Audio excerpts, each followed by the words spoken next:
বেঁধে রাখা হয়েছে, তার জন্য এরকম খেউ খেউ খেউ খেউ করে।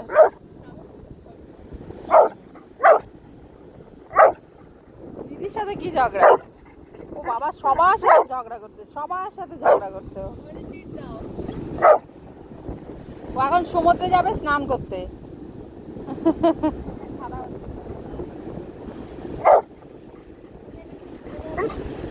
দেখি বড়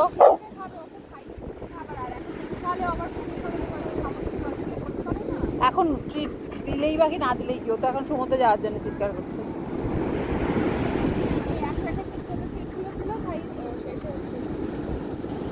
তুমি তো স্নান করেছো, আর কত স্নান করবে কোকো?